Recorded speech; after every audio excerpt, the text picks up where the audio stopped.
ប្រជាជនបដិវត្តខ្មែរកើតឡើងព្រោះតែស្មារតីជាតិពិតសូមគោរពអនុញ្ញាតគោរពអញ្ជើញអាដាមបណ្ឌិតចេញមកលេងសមាជិកគណៈកម្មាធិការកណ្ដាលនិងជាអនុប្រធានក្រុមការងារគណៈបកប្រជាជនកម្ពុជាចុះមូលដ្ឋានស្រុកមុំសីតំណាងរដ្ឋពុះអាដាមអង្គងវឌ្ឍនាសមាជិកគណៈកម្មាធិការគណៈបកកណ្ដាលនិងប្រធានក្រុមការងារចុះមូលដ្ឋានស្រុកមុំសីអញ្ជើញមានមតិសំណេះសំណាលនិងបិទវគ្គ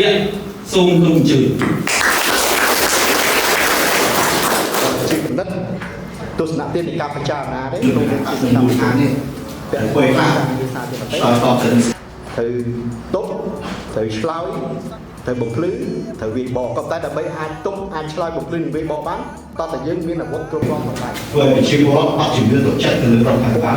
ហើយបងប្អូនមានព័ត៌មានចំណេះដឹងតោះតែយើងស្ដាប់តោះតែយើងអានតោះតែយើងស្រាវជ្រាវចូលនឹងថាអត់នឹងចូលនឹងថាតោះអូនឯងដើម្បីហើយមិនមែនរៀបចំមួយវគ្គហ្នឹងយើងចេះអស់ទេគឺត្រូវស្រាវជ្រាវបន្តខ្លួនឯងបន្ថែមទៅទៀតបាទអញ្ចឹងយើងនឹងរៀបចំវគ្គនេះបន្តទៀត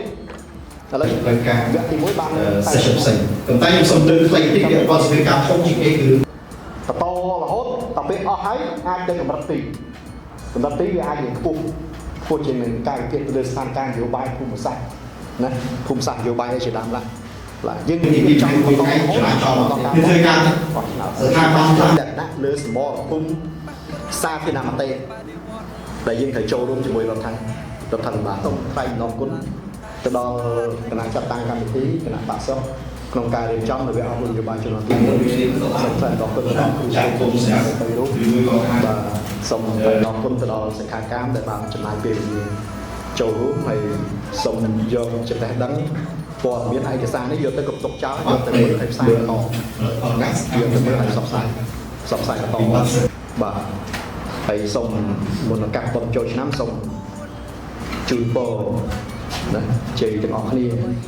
បាទជោគជ័យស្រីលក្ខណៈការអស់ជាទីក្នុងការបើយើងមានរបបការងារការទៅច្បាប់របស់សូមយ៉ាងឱកាសបិទវាអស់នយោបាយមានភាពវិញ្ញាណបាទសូមអរគុណនិងសូមបិទបញ្ចប់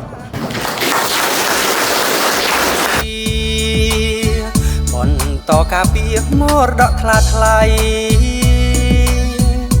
បាក់ប្រជាជនកម្ពុជាខ្លាំងក្រៃដឹកនាំវៀងវៃមាគ